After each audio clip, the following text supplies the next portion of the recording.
mais um Giro Sindical. O Giro Sindical é uma parceria entre o DIEESE e o SINDIC-CT.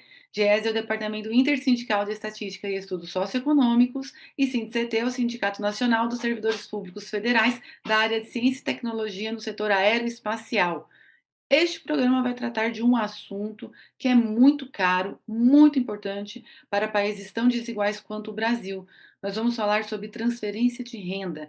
Primeiro, sobre o Bolsa Família e agora a sua substituição pelo Auxílio Brasil.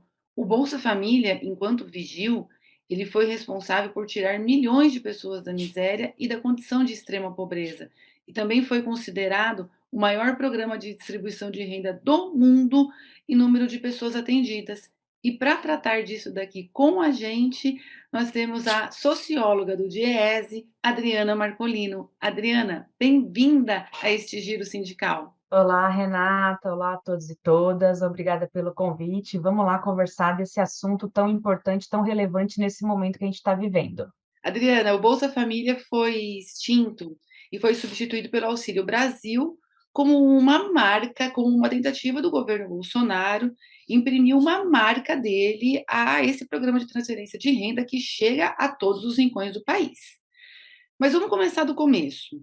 Nós sabemos que as políticas públicas de transferência de renda, elas podem assumir vários desenhos que dependem dos pactos políticos e da pressão da sociedade pela demanda, seja na área da saúde, na área da educação, na área do emprego ou na área da renda, que é essa que nós estamos aqui tratando hoje. Qual é, entre as possibilidades de política pública, a classificação do Bolsa Família? O que que ele significa?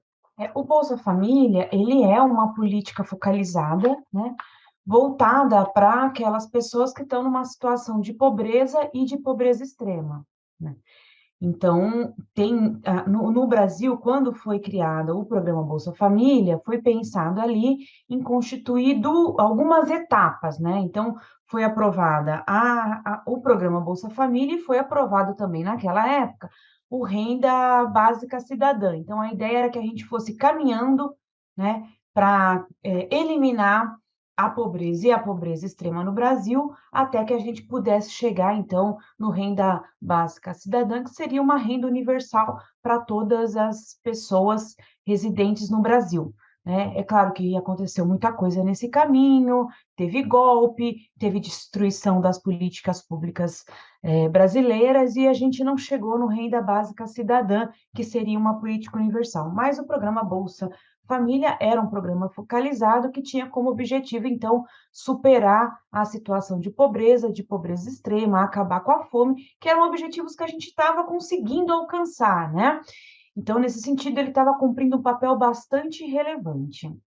Sim, a gente tem aqui alguns dados, como, por exemplo, a contribuição do Bolsa Família de redução de 15% das pessoas em situação de pobreza e de 25% de redução das pessoas que estavam na condição de extrema pobreza. Mas, Adriana, a gente sabe que não foi fácil a implantação desses programas. Houve muita resistência na sociedade e ouvia-se que as pessoas deixariam de trabalhar para fazer jus ao benefício, ou que as mulheres passariam a ter mais filhos apenas para aumentar a quantidade de benefício recebido, o valor do benefício recebido. Você acha que houve alguma percepção da sociedade desde 2004, desde o início da distribuição do benefício, de que ele chega na ponta, até hoje? Eu acho que ao longo desse tempo todo em que a gente teve o programa Bolsa Família, a percepção de muitas pessoas, eu acho que de fato mudou em relação ao programa, né? Teve uma série de estudos, né, teve uma série de premiações desse programa, né? O Brasil foi reconhecido internacionalmente porque os resultados são muito palpáveis, né? A gente de fato conseguiu tirar milhares de pessoas da pobreza extrema, a gente saiu do mapa da fome, né? O programa ele nasceu lá pequenininho, atendendo 3,6 milhões de famílias, e a gente chegou a atender 14 milhões de famílias, né? E a gente viu que muitas pessoas que foram atendidas pelo programa saíram do programa, conseguiram mudar a sua vida, né? Então, eu acho que, de fato, a percepção de muitas pessoas mudou. A percepção de muitas pessoas mudou. Mas ainda tem muita gente espalhando aí, fake news em relação a que as pessoas se acomodam, né, no programa. Mas eu gostaria de citar aqui 2 exemplos que eu acho que são bastante significativos em relação ao resultado do Bolsa Família, né. O primeiro é que o Bolsa Família ele é concedido principalmente para as mulheres, né, das fam que compõem as famílias, né. E alguns estudos demonstram a importância desse recurso ir para a mão das mulheres, né.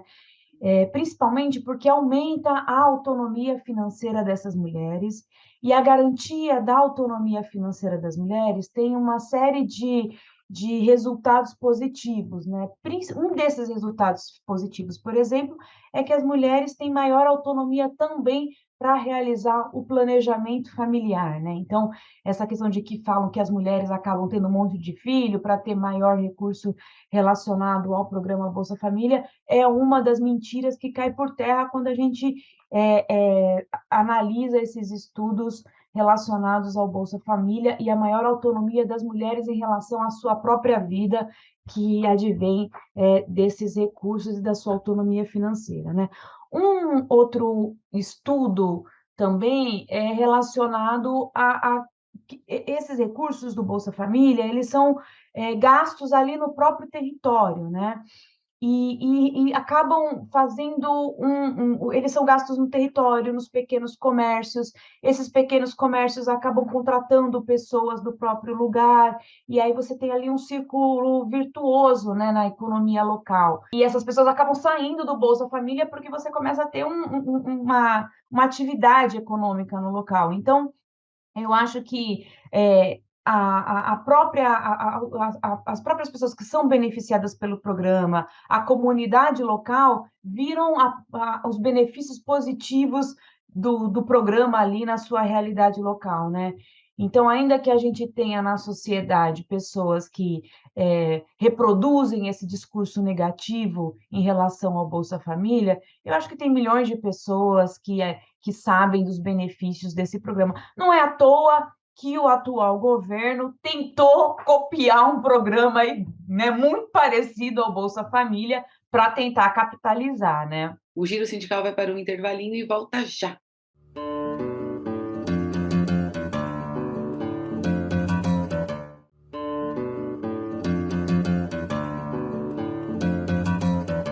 O Giro Sindical está de volta e esse programa recebe a socióloga Adriana Marcolino para conversar sobre o Bolsa Família e agora o Auxílio Brasil. Adriana, o Auxílio Brasil ele foi criado em dezembro de 2021 para substituir o Bolsa Família e a gente já comentou aqui que o objetivo maior, muito provavelmente, foi o de trazer uma marca do atual governo para esse principal programa de transferência de renda que o Brasil tem.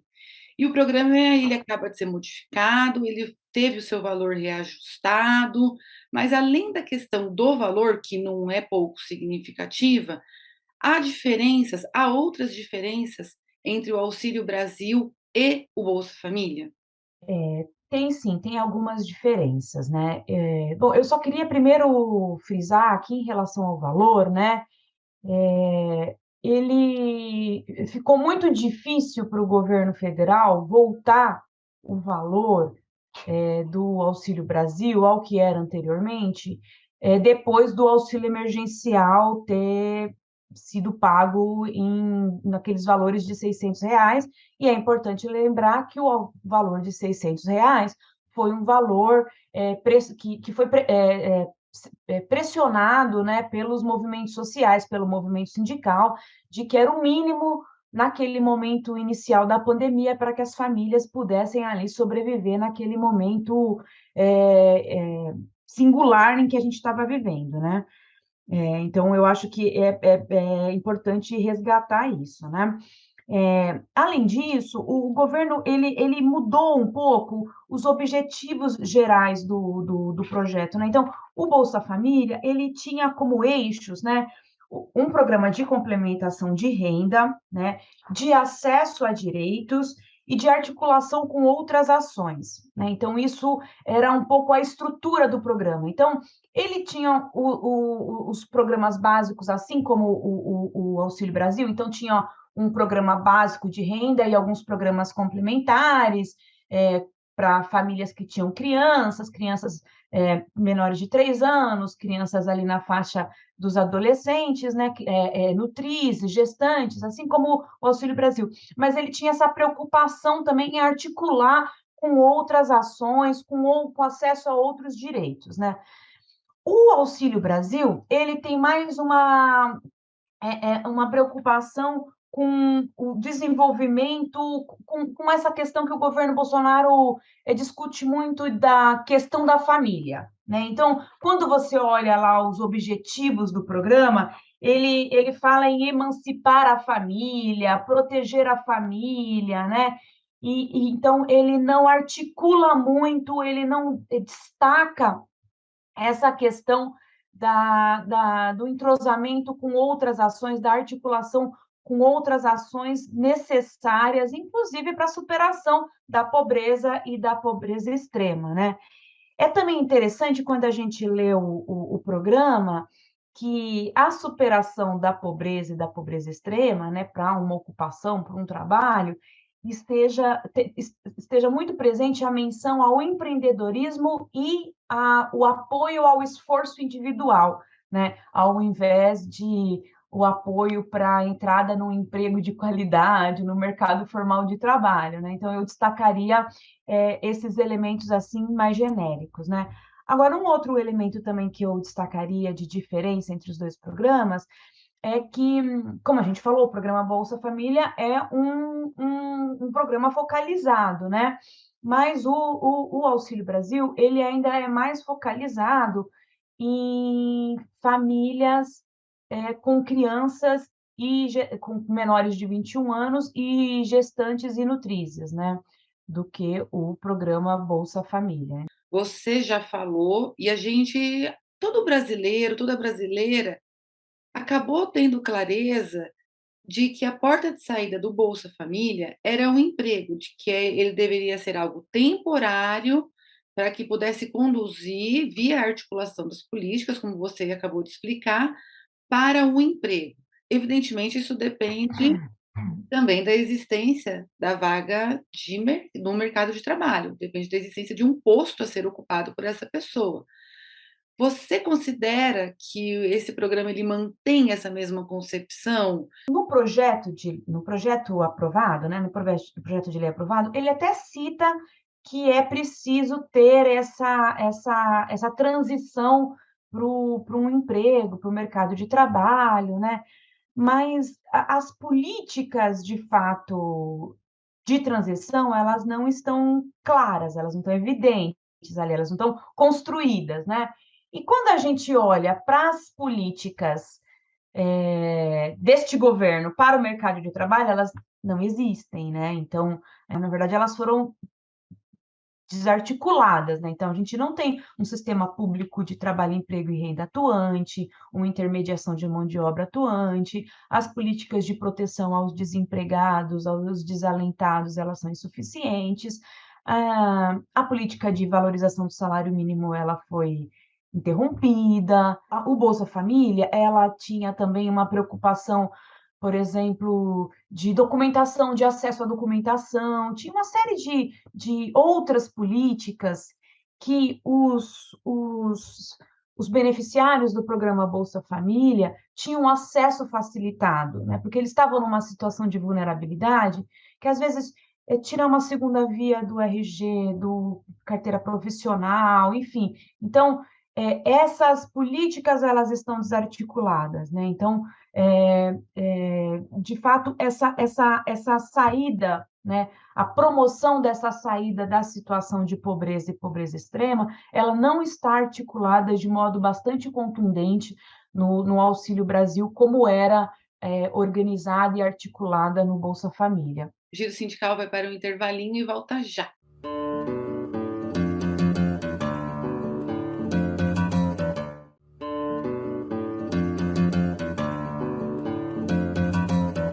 O Giro Sindical está de volta e este programa recebe a socióloga do DIEESE, Adriana Marcolino, tratando aqui do Auxílio Brasil. Adriana, em março Foi editada a MP 1106 de 2022 e agora, recentemente, no início de agosto, foi transformada em lei. E ela contém algo, no mínimo, polêmico, que é a possibilidade dos beneficiários comprometerem até 40% da renda do Auxílio Brasil e do benefício de prestação continuada com empréstimos consignados. Qual é a sua avaliação sobre essa medida? Bom, eu avalio de forma bastante negativa, né, porque os recursos de transferência de renda, eles são recursos para uma população que está numa situação de vulnerabilidade e que esses recursos deveriam ser utilizados para garantir, no mínimo, a sua segurança alimentar. Utilizar esse recurso, para que ele, no futuro, seja aí, eh, pego em parte pelos juros e taxas do sistema financeiro, abocanhado aí pelo sistema financeiro, é bastante temerário, né. Ainda mais num país em que as taxas de juros são reconhecidas por serem as maiores taxas de juros do mundo, né. Ainda não temos, a regulamentação de como esse crédito consignado será operacionalizado, né. A gente sabe que esse governo é um governo que tem aí aspiração neoliberal. O governo disse que a regulamentação vai ser a menor possível, então a gente não sabe se vai ter um teto para esses juros do crédito consignado. A gente sabe que o crédito consignado para os pensionistas e aposentados do INSS tem um teto, né, mas a gente não sabe, como será para quem está para os beneficiários, do Auxílio Brasil, né. Ainda que tenha um teto, é possível que seja maior do que o do pessoal do INSS, né, porque possivelmente os bancos irão reclamar de que os riscos dos beneficiários, do Auxílio Brasil é maior do que o do INSS, porque não é certo que eles recebam esse benefício de modo contínuo, né. E ainda tem essa questão de como ficará o valor do benefício a partir de janeiro. Pode ser que ele se mantenha em R$ 600, tem essa conversa que apareceu essa semana de que o Bolsonaro vai mandar o orçamento para manter o valor em 600, mas os técnicos do Ministério da Economia dizem que não é possível, que é possível que mantenham 400. Então, a gente não sabe ainda como vai que valor será o Auxílio Brasil a partir de janeiro, né. Por enquanto, o que tem é que volta a 400. Mas mesmo assim, esse benefício não é um benefício permanente, ele pode ser cancelado a qualquer momento. Como é que fica isso, né? Como é que essas pessoas vão continuar dar continuidade a esse pagamento, se esse benefício for cessado ou se ele vão retornar para R$ 400 a partir de janeiro, né? Quando o movimento sindical propôs lá no início da pandemia os R$ 600, era porque no início da pandemia, R$ 600 era o valor de uma cesta básica. Então era para garantir lá no início da pandemia, pelo menos a segurança alimentar das famílias, né. Esse valor deveria ser corrigido, né, para garantir aí o acesso. Então hoje ele deveria estar em torno, pelo menos aqui na cesta básica em São Paulo, ela está em torno de R$ 770, né. Então já não é suficiente para garantir uma cesta básica para uma família. Quais mudanças as pessoas que hoje recebem o benefício podem esperar para o início do ano que vem, para o início do próximo ano? Então, a principal mudança é que nós não temos segurança de qual será o valor a partir de janeiro, né. Como ficou muito evidente de que o aumento agora a partir de janeiro para R$ 600 é uma medida, eleitoral, o governo Bolsonaro está tentando ali mandar para o Congresso Nacional, que continue com R$ 600, mas ele não tem nenhuma responsabilidade sobre isso, como se diz, vai jogar para a galera, né. E então, a gente não sabe efetivamente como vai ficar a partir de janeiro de 2023. Então, isso é uma grande insegurança. Eu acho que era absolutamente necessário que esse valor fosse maior mesmo, agora. As pessoas estão passando fome, então eu acho que o aumento, o movimento sindical defendeu que fosse reajustado agora para R$ 600, eu acho que era o certo a fazer, né. Mas a gente sabe que o governo só reajustou porque ele tinha aí em mente, a as eleições, né, não se preocupava com o povo, porque se ele tivesse de fato preocupado com o povo, ele não tinha reduzido o valor, da do auxílio emergencial no segundo semestre de 2020, quando as pessoas já estavam passando fome. Porque é importante lembrar que no segundo semestre de 2020, ele reduziu o auxílio emergencial para R$ 300, né. E a gente já estava lá numa situação emergencial bastante, relevante, né. E, além de tudo, é importante frisar que a gente estava em 2020 com 68 milhões de pessoas recebendo o auxílio emergencial, e agora a gente não tem esses 68 milhões de pessoas recebendo esses R$ 600, né, a gente teve uma redução bastante drástica desse número de pessoas, né, recebendo esse valor. Então a gente tem aí uma cobertura bastante pequena, de pessoas que precisariam, desse recurso para, enfim, não poder garantir a sua segurança alimentar, né.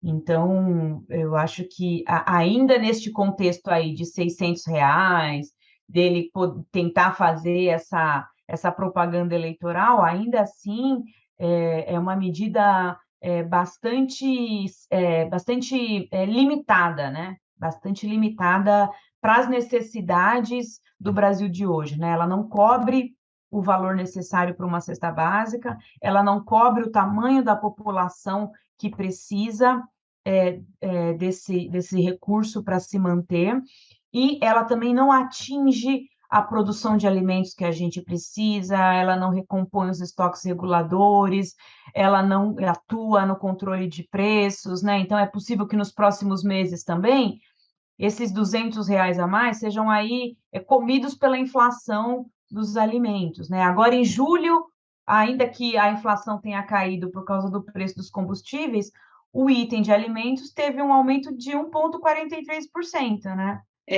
Queria te fazer uma pergunta. A gente tem aí o nosso século XXI, praticamente todo ele com experiências de distribuição de transferência de renda, né, políticas de transferência de renda. Você acha que é possível a gente tirar algumas lições importantes já da implementação por quase já 2 décadas desses programas no país? Eu acho que a principal lição é que, um programa de transferência de renda, ele tem que estar articulado com um conjunto de outras políticas, né. Eu acho que o sucesso do programa Bolsa Família é que ele estava articulado com programas de cidadania, com políticas sociais, com políticas de trabalho, emprego e renda, né, com essa porta de saída que você comentou, né, que então garantiram que as famílias tivessem ali um período de apoio e que pudessem então, caminhar, né, que a sua trajetória de vida então pudesse sair daquele situação de pobreza